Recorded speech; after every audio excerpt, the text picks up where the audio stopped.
معزز دوستوں، میں ہوں محمد یوسف اور آپ تمام سننے اور دیکھنے والوں کو میرا سلام ہے۔ السلام علیکم ورحمۃ اللہ وبرکاتہ۔ ناظرین اکرام، عرب شہر میں 1922 سے پہلے ترکوں کی حکومت ہوا کرتی تھی، جسے خلافت عثمانیہ کہا جاتا تھا، جو پوری دنیا میں جہاں کہیں بھی کسی مسلمان پر کوئی ظلم و ستم ہوتا تھا تو ترکی حکومت اس ظلم کا منہ توڑ جواب دیا کرتی تھی۔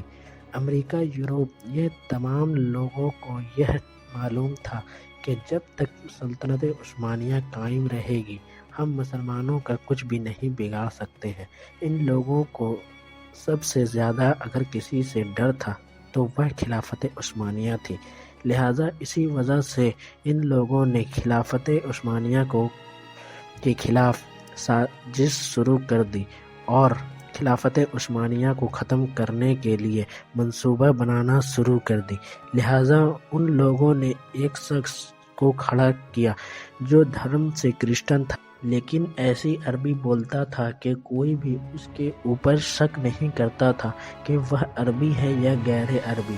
یہ شخص نے اپنا کام شروع کیا اور اس دور کے عربی مسلمانوں کو یہ کہہ کر گمراہ کرنے کی ناکام کوشش کی کہ بھائی، ہم لوگ عربی ہیں اور یہ لوگ ترک، تو ہم عربی لوگ ان ترکوں کی حکومت اپنے اوپر کیسے برداشت کر سکتے ہیں۔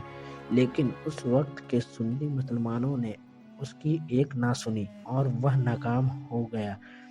یہ شخص لان آف عرابین کے نام سے مشہور ہوا۔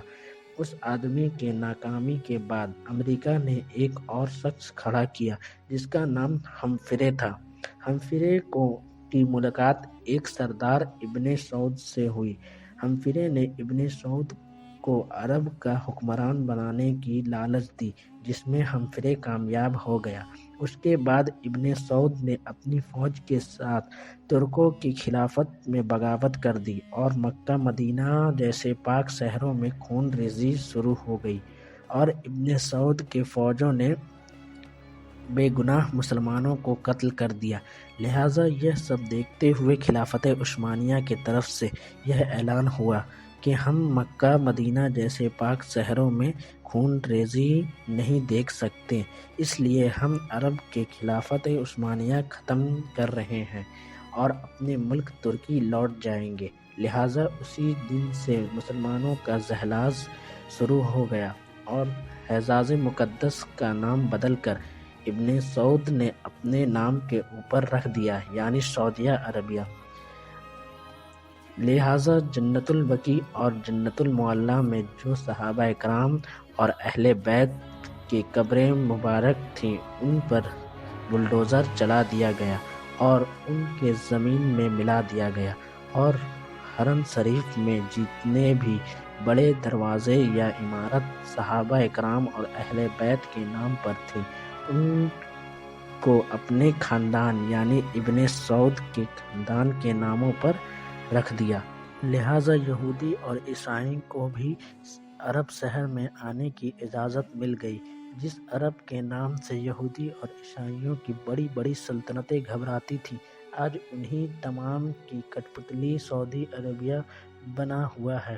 ان تمام حالات کو دیکھتے ہوئے ڈاکٹر اقبال نے اپنے ہی دور میں لکھ دیا تھا: وفا کا کش کے موت سے ڈرتا نہیں ذرا، روح محمد اس کے بدن سے نکال دو، فکرے عرب کو دے کے فرنگی تخیلات، اسلام کو حجاز الزمن سے نکال دو۔